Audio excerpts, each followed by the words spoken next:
Every great journey has a crucial pivot point, a singular moment where the accumulated wisdom of a lifetime is either consciously honored or tragically discarded. We celebrate the majesty of Edgar Cayce's astounding legacy, the prophecies, the medical breakthroughs, the thousands of readings that map the spiritual geography of the universe itself. But what if I showed you the final, terrifying paradox of his life, a moment that exposed a fundamental vulnerability we all share, a mistake so profound it became the ultimate spiritual warning sign?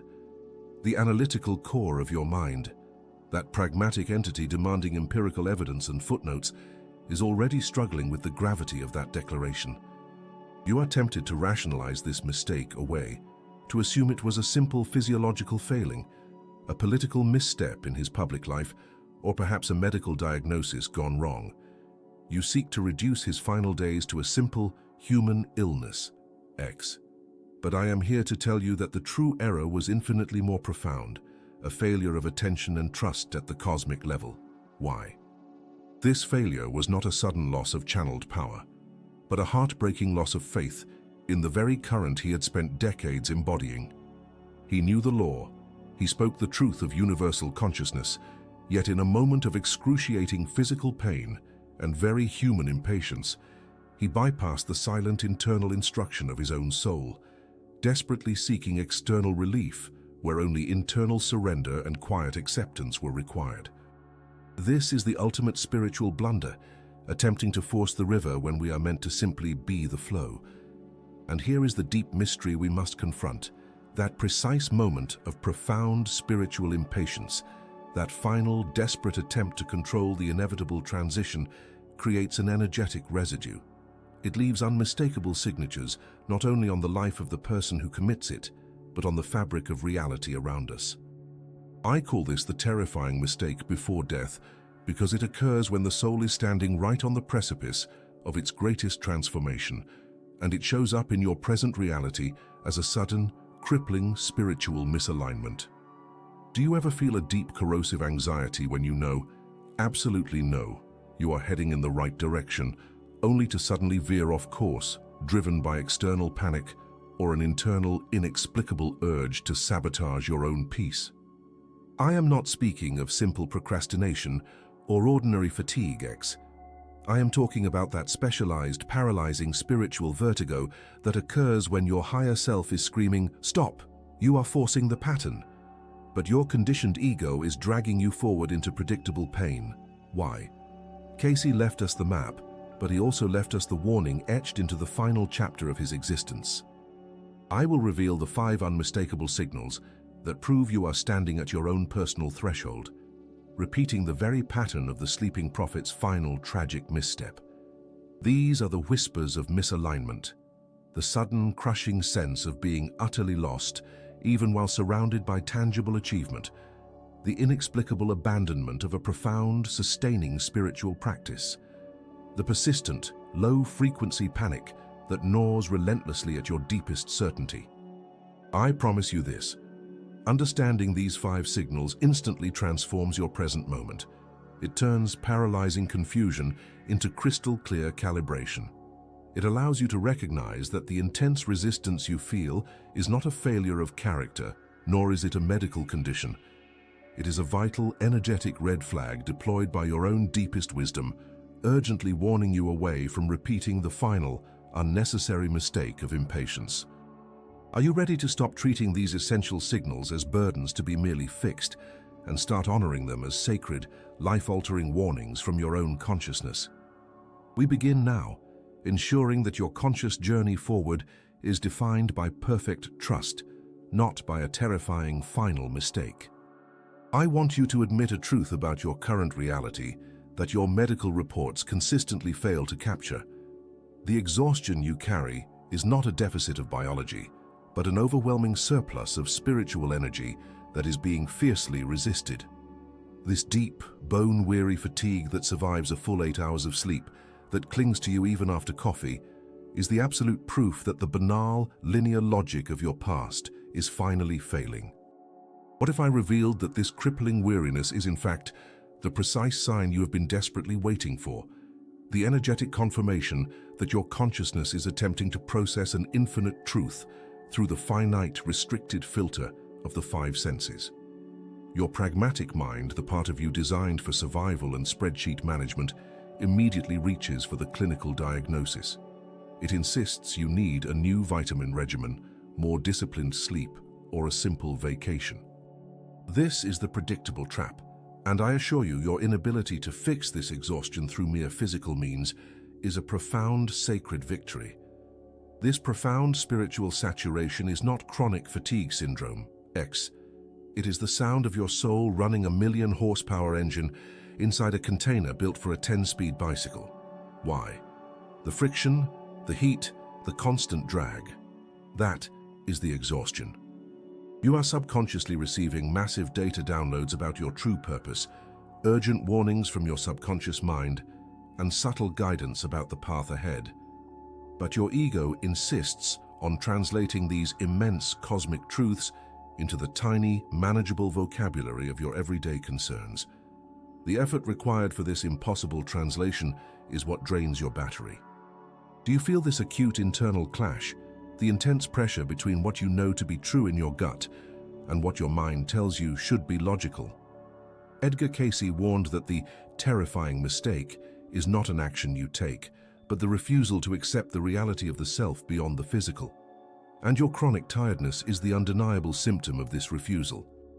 We have been taught that logic is the ultimate master, but when the soul begins to awaken, logic becomes the most energy-intensive form of resistance. The part of you that is supposed to be your guide suddenly becomes the heavy anchor. Think about the last time you were truly alone, finally silent, and a profound, life-altering realization surfaced. How quickly did your logical mind rush in, armed with historical data and mundane probabilities, to dismiss that sacred insight as mere wishful thinking or emotional instability? That instantaneous act of denial is where the bulk of your current fatigue originates. You are expending enormous internal resources, fighting the very wisdom that is trying to save you from repeating the final, unnecessary mistake of impatience. The invitation before you, therefore, is not to search for a new energy drink or a better sleeping pill. The practice is to honor the fatigue as the clear signal that your old operational system is obsolete. Stop treating this heaviness as a pathological flaw and start recognizing it as the unmistakable evidence of your spiritual awakening. Your soul is currently demanding more space than your logical mind is willing to grant. Are you ready to surrender the tired, repetitive battle of logic and instead listen to the specific content of the resistance, the exact, terrifying information your consciousness is desperately trying to convey before it is too late?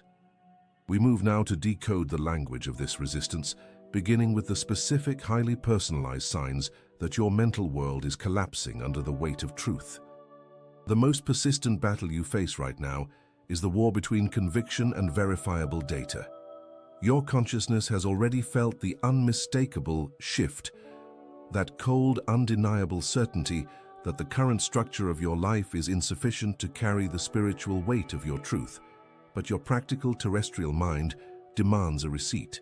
It wants certified proof that the wisdom we are discussing is not merely hopeful conjecture, but a documented, tested system. I want you to understand that Edgar Cayce's profound authority rests not on the sheer audacity of his predictions, but on the overwhelming, meticulous volume of his output. When we speak of the mistake that preceded his death, the physical exhaustion and the final quiet surrender, we are dealing with a tragedy rooted in sheer documented effort. This was not a mystical failure, nor was it a sign that the spiritual world finally abandoned him. It was the predictable, measurable collapse of a high-performance machine running on zero fuel. Think for a moment about the scale. 14,000 individual, documented, archived readings. This isn't a handful of inspired moments recorded on a napkin. This is a literal library of the soul, thousands of detailed pages covering everything from ancient history and planetary alignments to mundane digestive issues and relationship traumas. Do you truly believe that a corpus of work so vast, so consistent across decades and thousands of unique cases, could be dismissed as mere charlatanry or psychological accident? Your pragmatic skepticism, which is already labeling this profound truth as fantasy, must now confront an undeniable archive of empirical spiritual evidence. This immense collection of work confirms an essential, often overlooked truth. Cayce's final terrifying mistake was not failing to achieve spiritual immortality.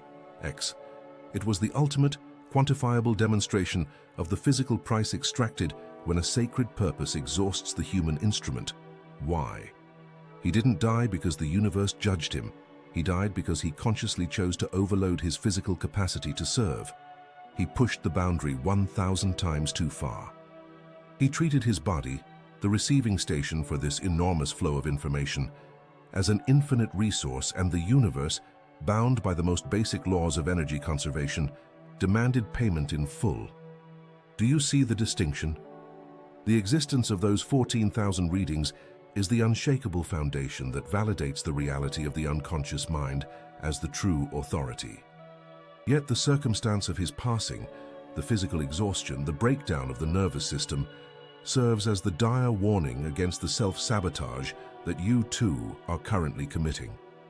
This raises the crucial question: if the man who could access the Akashic records with such consistency could not defy the simple, biological requirement for rest and boundaries, why do you treat your own physical and energetic limits as optional suggestions? Why do you believe your own truth can be sustainably excavated while you are operating on a destructive, zero-sum budget of self-care? We have established the external authority. Now we must turn the lens inward and face the most painful part of this journey: how you are replicating Cayce's ultimate mistake, day after day, by ignoring the specific, undeniable sign that your consciousness is collapsing. You are standing at the threshold of the most crucial metaphysical distinction you will ever make concerning your own energy. It is time to dissect the lie that your culture and even your deepest spiritual instincts have sold you, the illusion that profound goodness requires profound depletion. We must stop talking about self-care as a bourgeois luxury and start recognizing it as the foundational requirement for spiritual power. The universe operates not on obligation, but on resonance. I ask you to hold this distinction close, for it will redefine every act of giving you undertake from this day forward. Do you operate as a lighthouse or as a matchstick? Your logical mind, trained by thousands of years of martyrdom narratives, insists that the noblest action is the one that costs you everything. But this conviction is the precise fundamental error that accelerated Cayce's end, and it is the specific, undeniable sign that your own soul system is under critical stress. This is where we differentiate the sacred from the pathetic. Self-sacrifice is not a sign of holy devotion. It is, metaphysically, an act of energetic bankruptcy disguised as virtue. It operates on the zero-sum budget. To give, I must take from my own finite reserves. When you engage in this burning, you are not elevating the world. You are merely distributing your own exhaustion and ensuring your collapse. The immediate sign that you are operating in this destructive mode is simple: deep, simmering resentment that you desperately hide under a veneer of helpfulness, a profound sense of unfairness that warps your every interaction. Your physical and emotional reserves plummet, and your body begins to scream the truth your mind denies. Have you ever felt utterly hollowed out after helping someone, silently wishing they had never asked, despite the genuine desire to be good?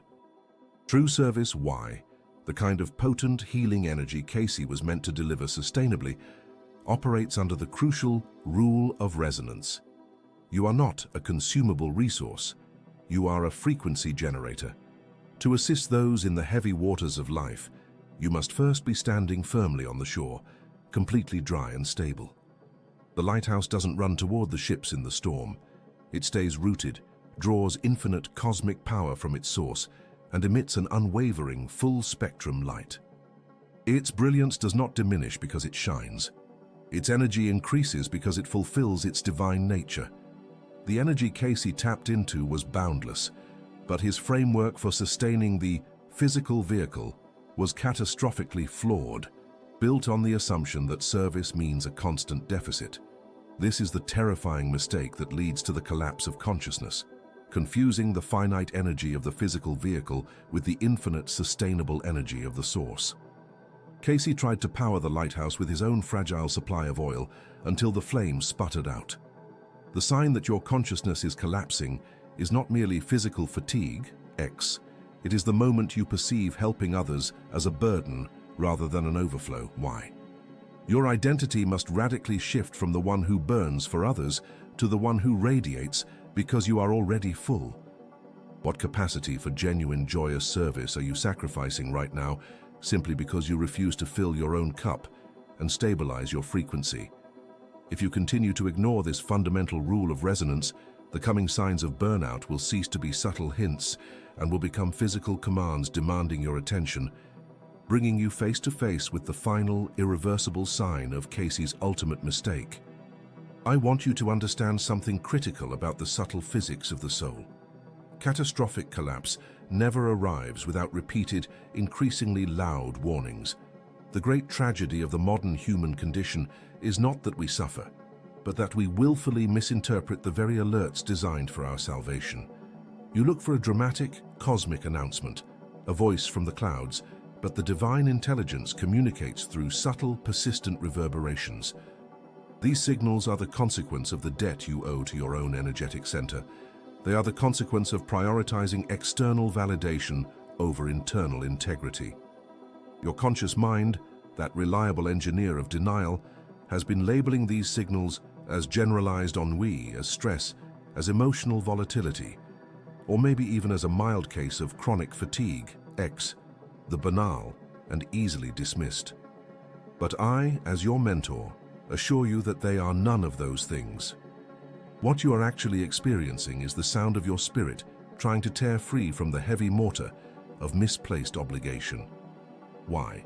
The sacred and profound. When you ignore the deep foundational need to rest, to create, or to simply be, you don't just feel tired, you activate an energetic mortgage that demands immediate payment. This internal creditor cannot be negotiated with using superficial sleep or a weekend vacation.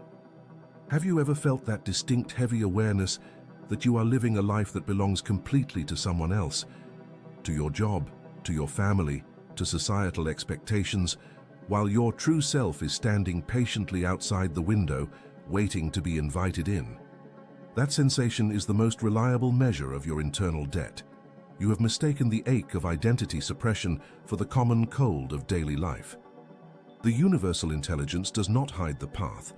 We simply fail to recognize the signs because they are cloaked in the ordinary. That is why we must now establish absolute clarity. This debt speaks in 5 distinct languages, and recognizing them is the key to reversing the current course before the final permanent ledger is settled. We call these the 5 echo signs of internal debt. They are not fleeting mood swings that you can manage with a positive affirmation. They are structural tremors that indicate a fault line running straight through the center of your energetic blueprint. When they appear, they are absolutely inconfundable, leaving an energetic signature that cannot be replicated by simple exhaustion or circumstantial worry. They are the shadow of the sacrificed self, manifesting in real-time physical and psychological ways, telling you that your frequency is dangerously low and that you are approaching the threshold of Edgar Cayce's terrible mistake. We will dissect each one, moving beyond the noise of superficial self-help to the deep mechanics of why your soul is screaming for realignment. You will stop interpreting the signs of profound self-abandonment as simple bad days and start recognizing them for what they truly are: sacred breadcrumbs leading you back to the life you were designed to live. Your task right now is to temporarily silence the voice of the world and allow the deepest echo within you to finally find its resonance. Are you ready to see the invisible structure of your own debilitating fatigue? Let us begin with the first and most misleading echo, the one that tricks you into believing you need more effort, when what you actually need is profound, absolute surrender. The debilitating silence you feel after achieving a massive goal, the chronic exhaustion that sleep never cures, these are not random fluctuations of circumstance.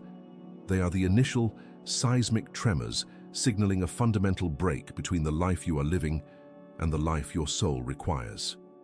We must first confront the ghost of perfect foresight.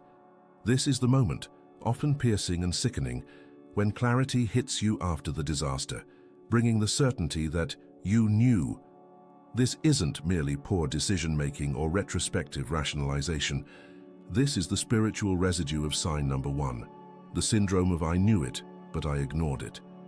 Your intuition, that ancient instrument of truth, provided the reading, the quiet no before the contract, the subtle energetic repulsion before you allowed the wrong person into your inner circle, but you overpowered the wisdom with rationale, obligation, or simple fear of being rude. Are you constantly punishing yourself for ignoring the whisper you heard 6 months ago, the one that screamed, "Wrong way"? Look closely at the inexplicable deadening drag you carry every morning. This is not just physical fatigue. I call this the metaphor of the stone backpack. You wake up heavy, not primarily because of your own choices or genuine responsibilities, but because you have instinctively volunteered to carry the jagged, unpolished emotional burdens of everyone else. You feel a perpetual draining drag. This overwhelming exhaustion is not merely a physical symptom of modern overwork, X. It is the tangible evidence of profoundly misplaced energetic boundaries, Y. You confuse profound service with reckless sacrifice, believing your worthiness is measured by how heavy the external load you bear is. But tell me, when you trace the source of that relentless ache in your shoulders, whose pain are you actually volunteering to make your own? Next, observe the strange, chilling effect of success without satisfaction, the emptiness of victory.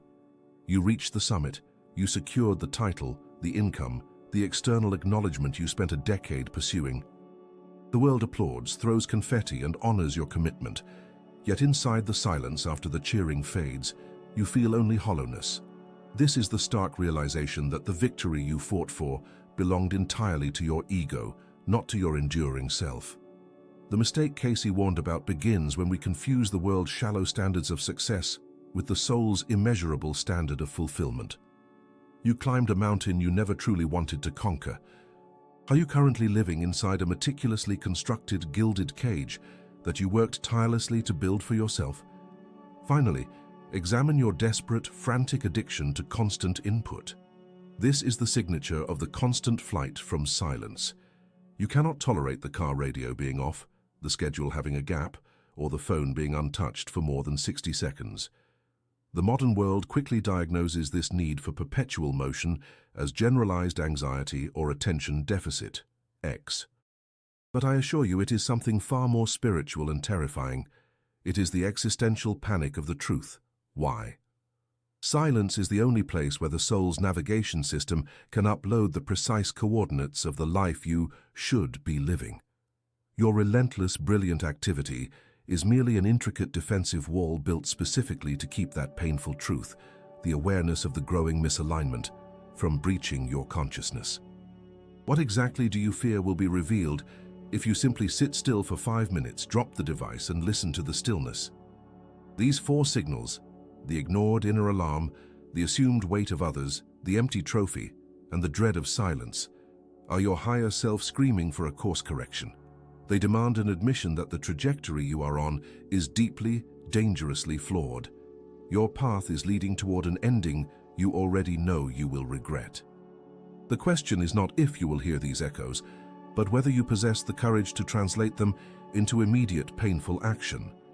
It is time now to look beyond the internal signs and recognize how this critical failure manifests in the very texture of your relationships. The final and most devastating signal of this fatal error, the Cayce mistake, is cloaked in the very thing you hold up as your most defining virtue. I am speaking about your legendary generosity, that tireless capacity to give, to serve, to stretch yourself impossibly thin for the sake of others. The world applauds you as the rock, the dependable pillar upon which everyone leans, and you accept that identity because it feels safe. But I must reveal a brutal, unadorned truth that will likely make your heart contract in immediate resistance. The overwhelming kindness you project is often nothing more than a highly sophisticated, deeply flawed strategy for emotional survival. Look closely at how you spend your most precious finite resource, your energy. When you exhaust yourself fixing other people's avoidable chaos, when you routinely say yes immediately, before the quiet voice of your soul can even register its profound exhaustion, are you truly giving from a place of spiritual abundance? Or are you desperately spending your future self for a meager present payout? I call this the disease of generosity. It is the spiritual bankruptcy of the soul that believes its fundamental worth is negotiable, purchasable only through relentless, often agonizing service to others. This compulsion to be needed is not genuine altruism, X. It is, in its most desperate form, the primal act of mendicating validation, Y. Stop for a moment and examine the internal bookkeeping. Do you often feel a spike of sharp resentment the moment after you have given everything you had? That feeling is the soul's immediate accounting system, flagging a catastrophic negative balance. That resentment is the sign that the giving was a transaction, not a true donation of spirit. You gave because you feared the consequence of not giving, and that is where the terrifying mistake lies. The inability to utter that single sacred two-letter word, no, is not a simple failure of assertiveness. It is a primal panic attack. You fear that if you cease performing the role of the helper, the fixer, the perpetually available reservoir of support, the person you are serving will disappear, and with them, the mirror that tells you you exist. Your resistance to setting boundaries is not merely inconvenience, X. It is the existential terror of dying alone, unvalidated, and forgotten. Y. Your fear of saying no is, in fact, your deepest fear of emotional death. You are confusing being necessary with being worthy. Cayce's profound insights tell us that your spiritual blueprint arrived complete and perfect. It requires no external permission slip. The healing begins the moment you reclaim your identity by refusing to use your energy to purchase attention. This is the fifth and final signal that your life trajectory is fatally compromised. Do you have the courage to admit that the greatest harm you are doing is done in the name of love? It is time now to step away from the mirror of external relationships and turn inward, for the signs are clear. You know the price you have been paying. Now, we must uncover the true purpose of the profound spiritual pain you are currently experiencing, revealing the great harvest that awaits when you stop trying to fix everyone else's garden, and finally, ruthlessly, tend to your own. The greatest spiritual trap you carry is not disbelief. It is exhaustion disguised as virtue. The moment you truly commit to nurturing your own essential light, stepping away from the debilitating spiritual drain of trying to save those who are unwilling, the dynamic of your energy shifts instantly. Your analytical mind, which has been rigorously trained in the linear world, insists that spiritual depth requires excruciating effort, agony, or long silent hours of forced contemplation. You resist the notion that profound self-rescue can take merely 3 minutes. That resistance is the final heavy programming of the ego, the voice that equates frantic running on empty with authentic commitment. I assure you, what you have been experiencing is not sacred duty, X. It is simple, unnecessary depletion, Y. This is the phase of integration, where the high-frequency truths we have uncovered must be metabolized into the tangible rhythm of your mundane life, preventing the inevitable crash that follows great revelation. I invite you now into the simplest and most profound act of energetic sovereignty, the rhythm of re-entry. Think of the lighthouse. A lighthouse is the ultimate symbol of service. It guides thousands of ships safely to harbor in the fiercest storms. But here is the secret. It never sacrifices its own foundations. It shines brightly and consistently because it draws energy from a stable source, allowing the light to flow through it, not from it. When you are genuinely shining, the illumination is constant, focused, and steady, drawing precisely what is meant for you. But when you are burning, the light is frantic, smoky, and utterly temporary. It is fueled by panic and consuming the structural integrity of your very being. Look into the mirror of your current circumstances.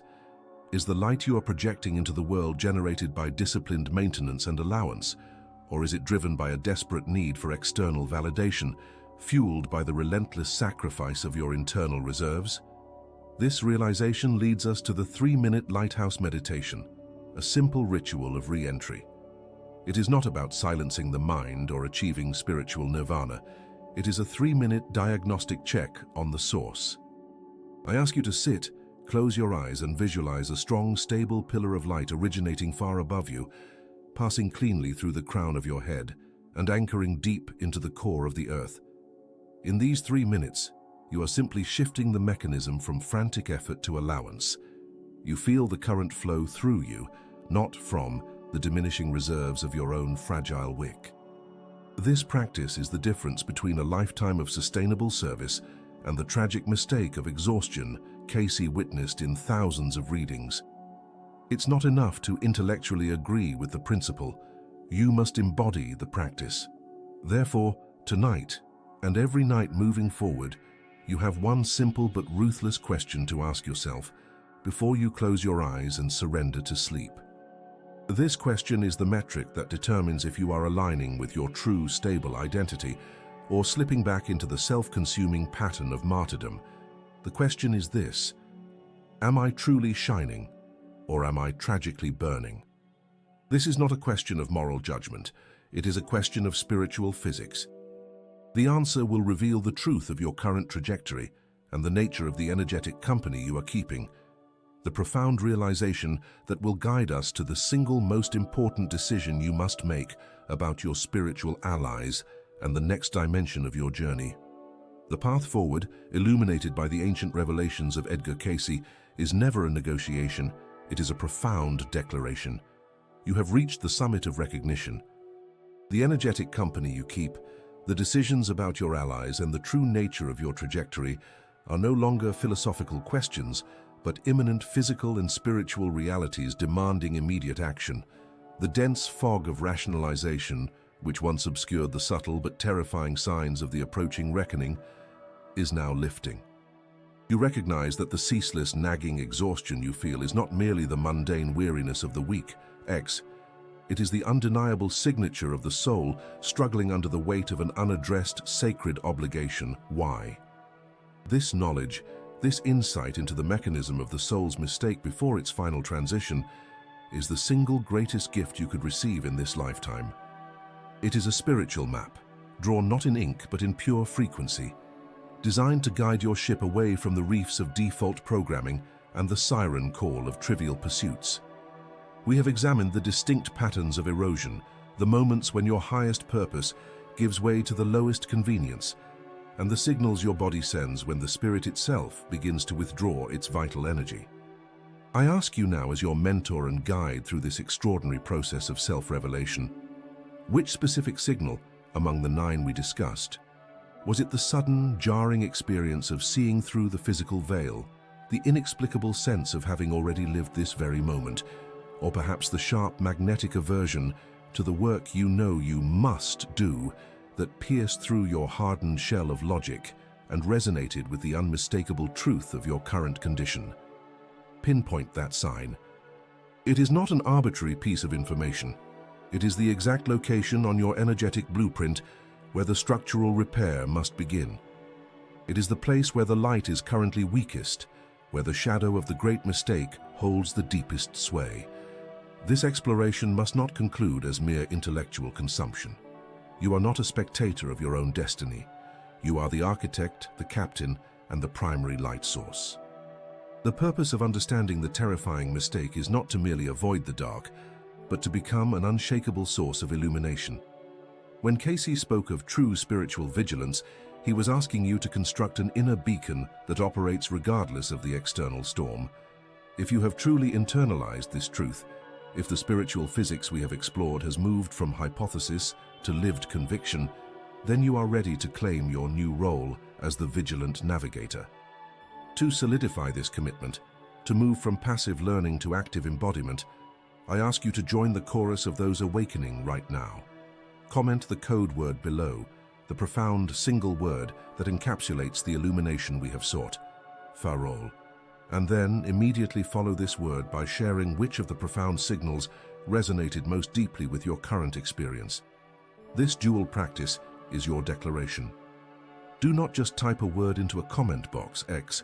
Proclaim your identity as a sovereign being who refuses to stumble into the final transition unprepared, Y. You are now commissioned to keep the light burning. The journey we undertook was not merely an exploration of prophetic warnings or potential psychic missteps. It was a profound, necessary realignment of your relationship with sacrifice. You have identified the shadow patterns, those unconscious agreements you made to deplete yourself in the name of service, fearing that without your exhaustion, the world will cease to turn. Now comes the ultimate integration, the final lesson gleaned from the magnificent yet tragic mistake of the sleeping prophet. Edgar Cayce did not fail because he gave too little. He faltered because he forgot the divine necessity of his own replenishment. You have been meticulously taught that holiness is synonymous with depletion, that to be truly valuable, to earn your place, you must constantly give until your energetic vessel is cracked, dry, and empty. This self-inflicted erasure is not sanctity, X. It is a failure of divine stewardship, Y. The universe does not demand your eventual terrified stumble into the final transition. It demands your full, abundant life. I am asking you right now to cease being the frantic, flickering candle that burns itself out in a rush of wax and smoke to light a small, temporary room. I am inviting you to transform, instead, into the vast, hidden reservoir, the deep wellspring that replenishes itself perpetually, ensuring that every soul who draws from you drinks a stream that is fresh, clean, and unending. Do you understand the weight of this distinction? The martyr gives until they are resentful, signaling to the cosmos that life is a zero-sum game of resources. The source gives from a perpetual surplus, proclaiming abundance and non-attachment. Your logical mind, trained by scarcity, is already whispering that this shift is irresponsible, perhaps even selfish. That insidious voice, the residue of the martyr complex, fears that if you stop sacrificing your core, the world will collapse under its own weight. But the truth, the radical transformation Cayce pointed towards, is this: the highest form of service is the absolute, non-negotiable preservation of your own sacred flow. Are you truly willing to dismantle the self-sabotaging narrative that says, "I am only worthy when I am empty"? This final practice is not about finding more time to give, X. It is about honoring the necessary non-negotiable retreat to receive, Y. Your commitment to self-renewal is not a luxury. It is the ultimate essential piece of equipment for the lighthouse you declared yourself to be. When you guard your wellspring, when you commit to overflowing rather than exhausting, you stop reacting to the world's neediness and begin broadcasting genuine, non-toxic wholeness. You are no longer merely fixing problems, you are emanating the solution. The profound mistake Cayce made was forgetting he was the channel, not the electricity itself. He ran the current through his own body until the wiring gave way. Your assignment now is to remember that you are the conduit of infinite power, and conduits must be protected and maintained. This is your final commission. Live full, live sovereign. Let your life be the evidence that a deep, committed service can lead not to depletion, but to radical, enduring wholeness. Do not just know the signs of self-exhaustion. Embody the radiant power of the perennial source.